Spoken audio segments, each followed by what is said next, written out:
Hey guys, சகலகலா வல்லவன் படத்தை பற்றி உங்களை நிறைய பேத்துக்கு தெரியாத அன்னோன் ஃபேக்ட்ஸ் தான் நாம் இந்த வீடியோவில் பார்க்க போகிறோம். 2015ஆம் ஆண்டு காமெடி படமாக இயக்குனர் சுராஜ் எழுதி இயக்கிய வெளிவந்த படம் சகலகலா வல்லவன். இந்த படத்தில் ஜெயம் ரவி, த்ரிஷா, அஞ்சலி, பிரபு, சூரி மற்றும் இன்னும் பலர் இந்த படத்தில் நடிச்சிருக்கிறாங்க. இந்த படத்தில் விவேக் கெஸ்ட் ரோலில் நடிச்சிருக்கிறாரு. இந்த படத்திற்கு எஸ் தமன் இசையமைக்க UK செந்தில்குமார் ஒளிப்பதிவு செஞ்சு கொடுத்துருக்கிறாரு. இந்த படம் 31 ஜூலை 2015 ரிலீஸ் பண்ணியிருக்கிறாங்க.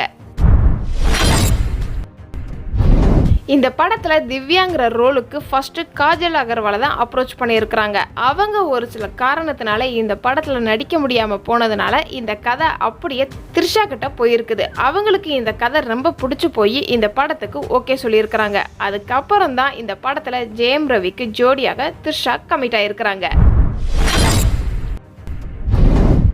இந்த படத்தோடைய ஷூட்டிங் சென்னை, பாண்டிச்சேரி, தென்காசி பகுதியில் ஷூட் பண்ணியிருக்கிறாங்க. இந்த படத்தில் ஒரே ஒரு பாட்டுக்கு மட்டும் வர்றதுக்காக ஆக்ட்ரஸ் கேத்ரினை அப்ரோச் பண்ணியிருக்கிறாங்க. அதுக்கப்புறம் ஒரு சில காரணத்தினால இவர்களை வேணாம்னு சொல்லி பூர்ணாவை இந்த ஒரு பாட்டுக்கு கமிட் பண்ணியிருக்கிறாங்க. இந்த படத்தில் விவேக் மொட்டை தலையாக நடிச்சிருப்பாரு. அவர் இந்த படத்துக்காக ஒரிஜினலாகவே மொட்டை அடிச்சிருக்கிறாரு.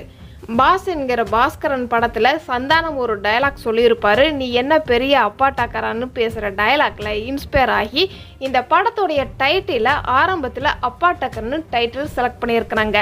அதுக்கப்புறம் ஒரு சில காரணத்தினால அந்த டைட்டிலை சேஞ்ச் பண்ணி சகலகலா வல்லவன்னு டைட்டில் வச்சுருக்கிறாங்க. அதே பேரில் 1982 திரைப்படத்துடைய தயாரிப்பாளர் தனது படத்துடைய தலைப்பை மீண்டும் பயன்படுத்துறதுக்காக தயாரிப்பாளர்கள் பர்மிஷன் கொடுத்துருக்குறாங்க இந்த படத்தோடைய டீமுக்கு. இந்த வீடியோ உங்களுக்கு பிடிச்சிருந்துச்சுன்னா லைக் அண்ட் ஷேர் பண்ணுங்கள். இந்த மாதிரி மூவியோடைய அன்னோன் ஃபேக்ட்ஸ் நீங்கள் இன்னும் தெரிஞ்சுக்கணும் அப்படின்னா சப்ஸ்கிரைப் பண்ணி அதுக்கு பக்கத்தில் இருக்கிற பெல் ஐக்கானை கிளிக் பண்ணுங்கள். டாடா பாய்.